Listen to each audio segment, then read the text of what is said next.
Imagine if every piece of trash you throw away today never really disappeared. Imagine if a plastic cup you use for only 5 minutes could stay on Earth for hundreds of years. Simply because it was thrown into a wrong bin. Every day, we see trash bins with different labels: organic, plastic, paper. But in reality, most of the waste still end up mixed together. Food scraps contaminate recyclable. Plastic blend with other waste, and all of this make waste management much harder. Poor waste segregation is not just a small habit problem. It affects recycling, increases the amount of trash in landfills. So, what exactly cause of this? What are the impacts? And how we can fix it? Let's take a closer look. So, the first question is, why do students still mix their trash even the bin already separated? Well, a lot of people think it because students don't care, but actually, the causes run deeper than that. And I'll tell you 5 causes of poor resegregation and low recycling awareness. Number 1. Inconsistent education. Most students don't really understand what belongs in each bin. We were used to throwing everything into one trash can for years, so suddenly having multiple categories feels confusing. When the school doesn't constantly remind or teach us, students fall back into old habits. Number 2. Weak recycling culture at home. Waste segregation is a habit, and habits start at home. If households don't separate their trash, students naturally assume it's not important. So, at school, sorting waste feels like extra work instead of something normal. Number 3. Poor bin placement. Sometimes the bins are too far away or placed in inconvenient spots. And let's be real, most students will always choose the closest bin, not the correct one. So, when the system isn't designed for convenience, people won't follow it. Number 4. No accountability. Even if some students want to segregate properly, it's hard to maintain when the others not. No monitoring, no rules, no consequences make students think everyone makes their trash anyway. This creates a cycle where incorrect disposal becomes the norm. And the last one is limited awareness of impact.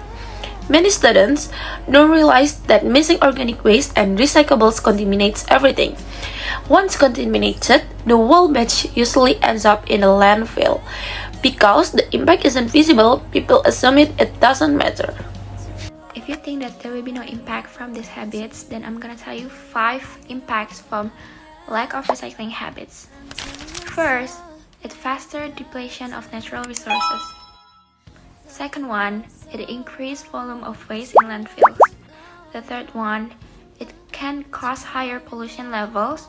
The fourth, it increased greenhouse gas emissions. And the last one, it caused loss of economic value. The last question is, how can we make recycling as a habit in our lives? Before we even get to recycling, we have to start with reducing and reusing. Reduce helps us avoid disposable items. We can switch to reusable alternatives such as bringing a tumbler everywhere instead of buying bottled water from the canteen. In this way, we can significantly cut down on plastic waste. One of the examples of reuse are we can turn a plastic bottle into a plant pot or use old clothes as cleaning rags. Reducing and reusing are the first step to minimizing overall waste. To make recycling as a habit, we need to make it as an easiest choice.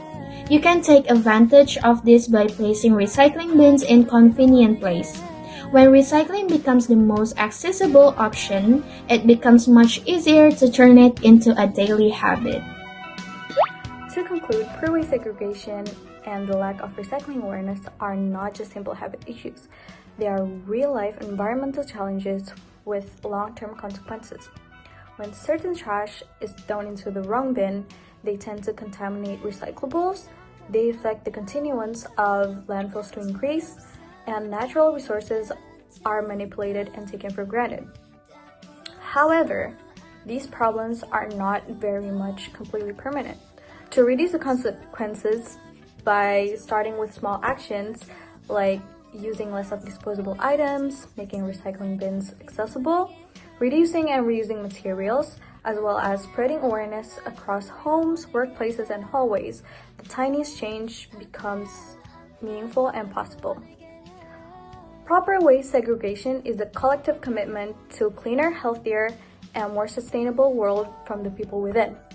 And so, the future of our environment depends on the habits we choose to do today. So what's holding you back from being wiser to handle your trash? Start now and become the reason our Earth gets a cleaner future. That is it from our group. Thank you!